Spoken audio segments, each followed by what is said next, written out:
Good morning, dear students. In today's video, we will do few numericals of class 10, chapter 12, electricity. Okay, numericals के अंदर Ohm's law के formula Q is equal to NE and combination of resistances, series combination, parallel combination. तो इन सब के base पे हम numericals कुछ करेंगे. ठीक है. Now the first question is how many electrons makes 1 coulomb? That means कितने इलेक्ट्रॉन्स मिलके 1 कूलम का चार्ज प्रिपेयर करते हैं. सिंपल सा है, Q is equal to plus minus n e formula होता है as per quantization of charge. Okay, quantization charge आपसे ये कहता है बेटा जी that charge always exist as an integral multiple of electronic charge. अब हमारे पास में इलेक्ट्रॉनिक चार्ज की वैल्यू कितनी होती है? इलेक्ट्रॉनिक चार्ज की वैल्यू होती है 1.6 इंटू 10⁻⁻19 कूलम. तो E का वैल्यू आपके पास में दिस मच 1.6 इंटू 10⁻⁻19 कूलम होता है. एन हमारे पास में इंटीजर है एंड Q जो है वो आपके पास में क्या है? चार्ज. ओके, तो गिवन है आपको, it is given to you that Q is equal to 1 coulomb. Q is equal to 1 coulomb. E होता है आपके पास में बेटा जी 1.6 इंटू 10⁻⁻19 कूलम. तो N कितना आएगा? तो N आ जाएगा आपके पास में, Q is equal to N ही है तो N आ जाएगा Q upon E. That means 1/1.6 into 10⁻⁻19. Okay, ऊपर भी कॉलम नीचे भी कॉलम, तो ऑब्वियसली एन जो है वो हमारे पास में क्या है? Number by 1.6 into 10⁻⁻19. तो ये हो जाएगा आपके पास में 10/16 इंटू 10⁻⁻19. तो ऊपर आके प्लस 19 हो गया. ओके, और we can write it like this, that means 100/16 into 10⁻18. हमने ऐसा क्यों किया? क्योंकि 10/16 था तो हमने इजी करने के लिए यहाँ से जो 0 है यहाँ पे शिफ्ट कर दी, तो यहाँ पे 18 हो गया. तो 100/16 into 10⁻18. When you divide this number 100/16, 100 को 60 से डिवाइड करेंगे तो आपके पास में जो वैल्यू आएगी that will be how much? It will be 6.25. आप डिवाइड करके इसको देख सकते हैं. तो it will be 6.25 into 10⁻18. That means 1 coulomb in 1 coulomb of charge 6.25 into 10⁻18 electrons are present. ठीक है, तो ये आपका हो गया answer. Okay, you can divide it 1600, 16 6 96, 4 decimal here 0, 16 2 32. Then आपके पास में आ गया ये 80, 16 5 80. So here the answer will be 6.25 into 10⁻18. Okay, so here our first question has been done. So now come to second question. The second question is the potential difference across the terminals of a cell is 1.5 volt. सबसे पहले thing हम क्या करते हैं बेटा जी, जो भी आपको गिवन होता है उसको लिखते हैं. तो potential difference across the terminals of a cell is 1.5 volt. माने कि आपको पोटेंशियल डिफरेंस का वैल्यू यहाँ पे कितना दिया हुआ है? पोटेंशियल डिफरेंस माने यानी कि आपको V यहाँ पे दे रखा है 1.5 वोल्ट. ठीक है, it is connected with the resistance of 30 ohm. Resistance कितना गिवन है आपको? रेजिस्टेंस गिवन है हमारे पास में, resistance R is equal to 30 ohm. Now calculate the current flowing through this circuit. Circuit में कितना करंट फ्लो करेगा आपने वो निकालना है. ठीक है, तो फॉर दैट पर्पस क्या करेंगे? आपने करंट निकालना है. करंट आपको फाइंड आउट करना है. ओके, सबसे पहले जो गिवन था वो लिख लिया. V कितना गिवन है? 1.5 वोल्ट. R कितना गिवन है? 30 ओम. करंट आपको निकालना है. Then you will use Ohm's law. Then using Ohm's law, Ohm's law आपसे क्या कहती है? V is equal to I r. V is equal to I r. तो आपके पास में I का वैल्यू कितना होगा? V/R. That means 1.5/30. Okay, decimal को हट शिफ्ट किया तो यहाँ पे 0 आ जाएगा. It will B 15/300. Okay, now 15 1 जा 15, 15 2 जा 30 और ये 0 यहाँ पे शिफ्ट हो गया. तो it will B 1/20. Okay, 1/20 ampere. तो I इज इक्वल टू 1/20 को फर्दर करेंगे सॉल्व, डिवाइड करेंगे तो कितना वैल्यू आएगा आपके पास में? 1/20 एम्पियर है. इसको आपने फर्दर सॉल्व किया. ओके, तो it will B, the answer will be how much? It will B 1/2 मतलब कितना होता है? 0.5/10, यानी कि आंसर आ जाएगा आपके पास में 0.05 ampere. So you will write answer like this, 0.05 ampere, or we can say it can be written as 50 milliampere. Okay, why? Because अब यहाँ पे 0.05 है, 0.05 डिवाइड बाई 10 इंटू 10 करेंगे, आप इसको ऐसे भी लिख सकते हो, the answer is also correct, और आप इसको सिंपल 50 मिली एम्पियर की फॉर्म में भी लिख सकते हो, बिकॉज 10 से मल्टीप्लाई 10 से डिवाइड करेंगे तो आपके पास में से जनरली हम आंसर को स्टैंडर्ड फॉर्म में यानी कि एम्पियर की फॉर्म में ही लिख के छोड़ते हैं। तो आपके पास में जो आंसर है that is your 50 milli ampere. तो आई आप ये लिखें या फिर ये लिखें, बोथ आर करेक्ट। ठीक है, तो ये आपके पास में क्या हो गया आपका answer. Okay, now let's move to next question. Now let's try to solve next question here in this question. So here now in question number 3, an electric heater draws a current of 10 ampere when connected to a 200 volt supply. What current will the heater draw when it is connected to 220 volt? Okay, तो आपसे question में पूछा गया कि electric heater जो है वो आपके पास में कितना करंट कंज्यूम कर रहा है, कितना करंट ड्रॉ कर रहा है, 10 एम्पियर। ठीक है, ये कहा गया आपसे जब उसको 200 वोल्ट सप्लाई से कनेक्ट करते हैं। नाउ अब हमने क्या किया है, हमने यहाँ पे हमें करंट निकालना है when the same heater is connected to a 220 volt supply. तो पहले किससे कनेक्ट किया था आपने उसको, 200 वोल्ट से, जब करंट 10 एम्पियर था। अब now it connected to 220 volt, तो कितना आपको करंट है वो निकालना है।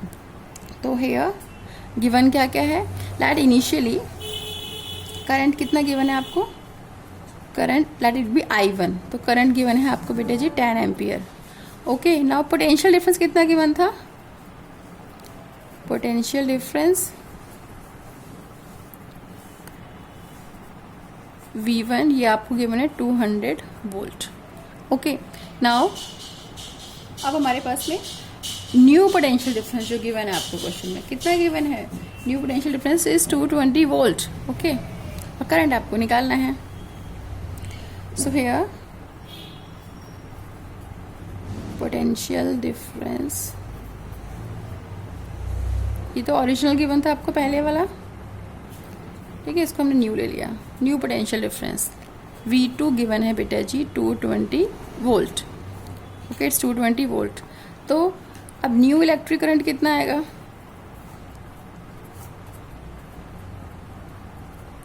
I2 ये आपको निकालना है। ठीक है, तो दो मेथड है करने के, कैसे कैसे दो मेथड है हमारे पास में, सिंपली देखेंगे आप।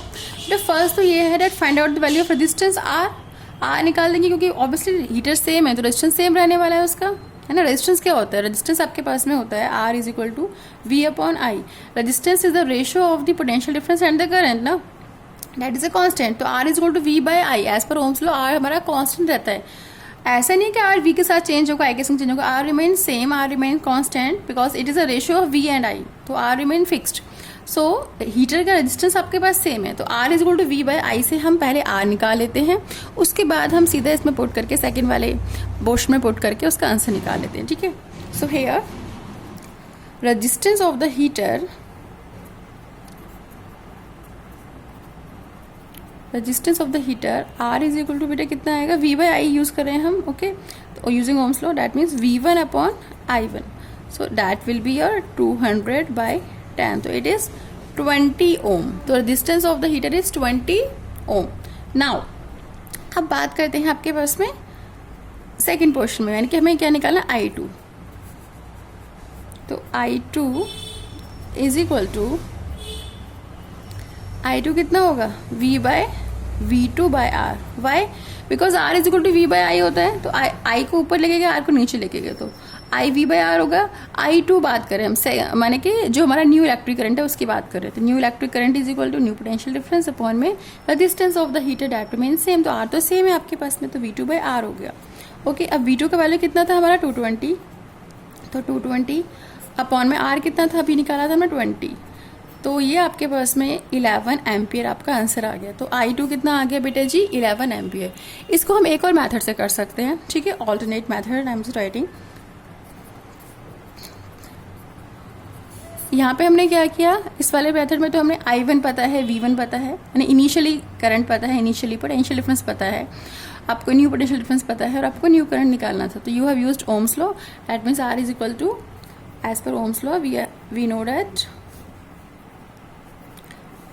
R is equal to V by I, तो हमने यहाँ पे ये कर लिया।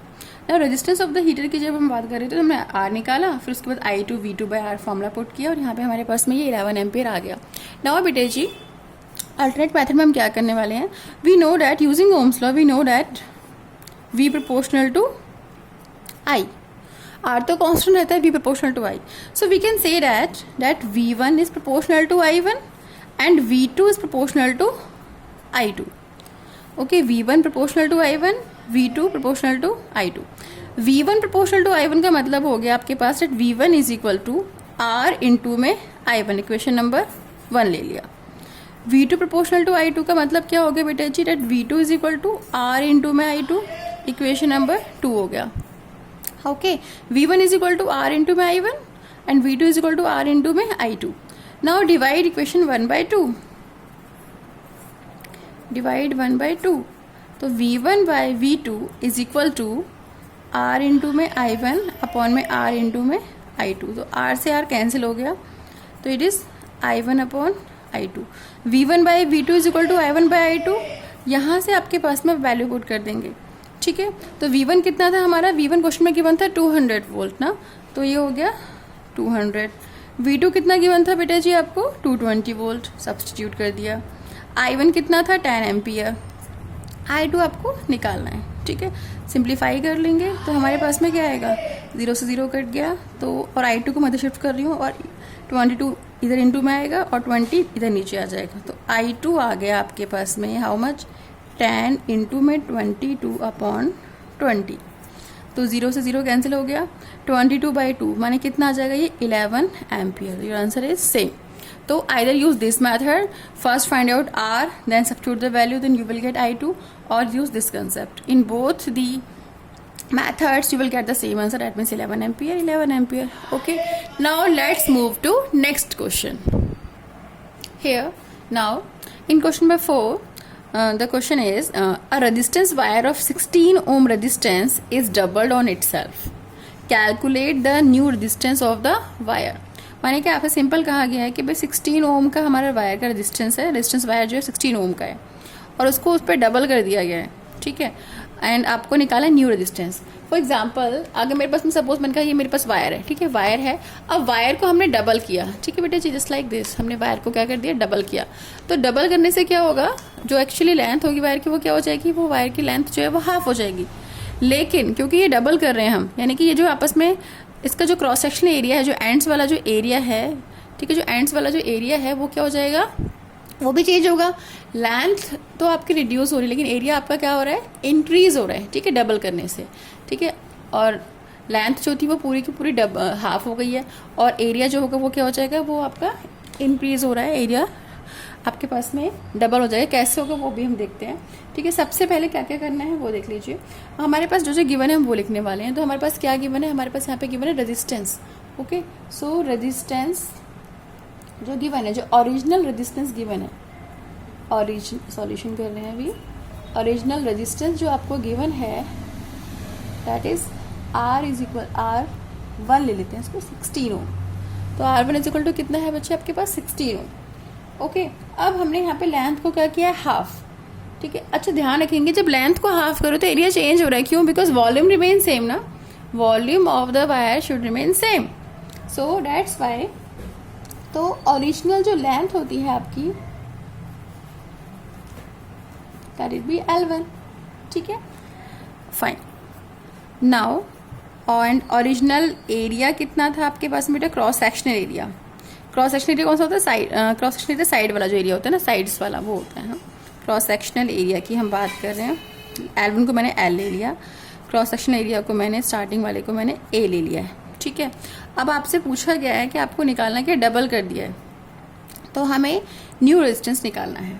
ठीक है, नाउ तो आपके पास में न्यू रेजिस्टेंस को हमने ले लिया है, new resistance of wire.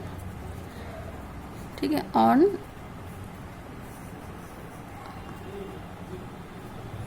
Doubled itself, मतलब कि when wire doubled itself, when wire doubled itself। ठीक है, तो न्यू रेजिस्टेंस को let it be R2। Okay, तो अब न्यू लेंथ कितनी थी आपके पास में, न्यू लेंथ ऑफ वायर ये था आपका L2। तो ये क्या हो गया आपका, जो L2 है, न्यू वाला जो लेंथ है वायर का, वो क्वेश्चन में मेंशन है कि जो डबल करे तो ऑब्वियसली लेंथ क्या हो जाएगी, हाफ। तो इट विल बी L1/2 और वी कैन से L/2, क्योंकि L1 को मैंने L यहाँ पे पुट किया हुआ है। तो ये हो गया मेरे पास में L/2। लेंथ तो पता लगी, अब क्रॉस सेक्शनल एरिया कितना आएगा, ठीक है।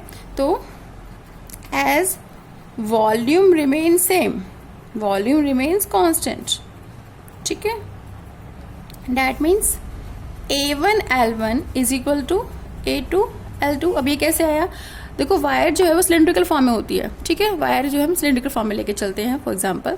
तो ये वाला जो पोर्शन है बेटा, ये हो गया क्रॉस सेक्शन एरिया और ये हो गया आपकी लेंथ। एरिया इनटू में लेंथ क्या हो गया इसका, वॉल्यूम। जैसे वॉल्यूम ऑफ सिलेंडर क्या होता है, πr²h। तो πr² जो है वो आपके पास में जो उसका बेस है, बॉटम है सर्कल फॉर्म में, उसका एरिया होता है।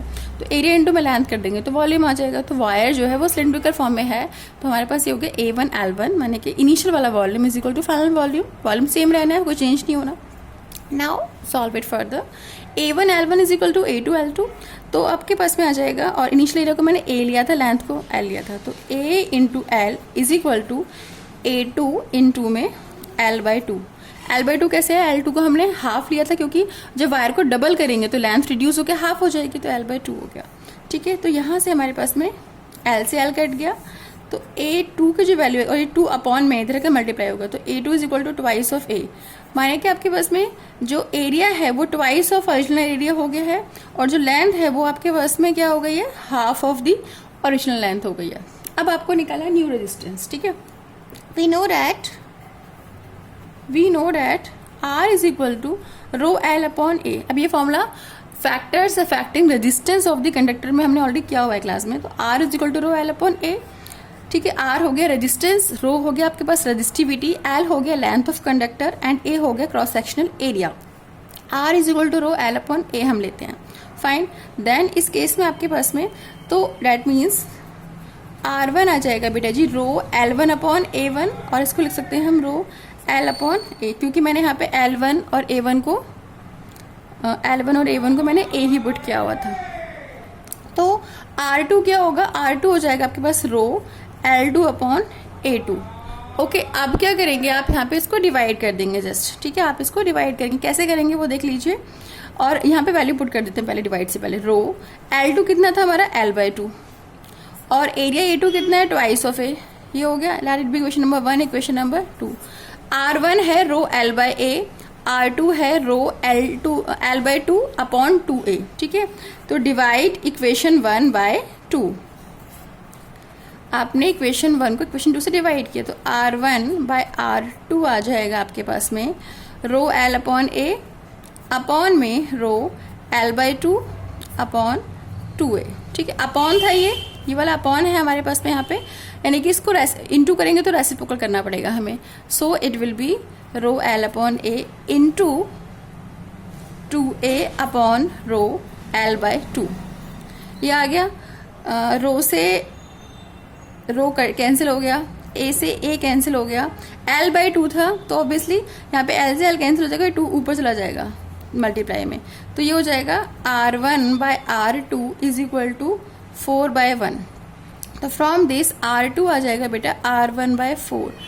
R1 कितना है हमारा, क्वेश्चन में गिवन था 16 ओम, तो हम पुट कर देंगे 16/4, तो योर आंसर इज 4 ओम। ये आपके पास आंसर आ जाएगा, ठीक है। एक बार दोबारा से इसको रिकॉल कर लेते हैं फटाफट।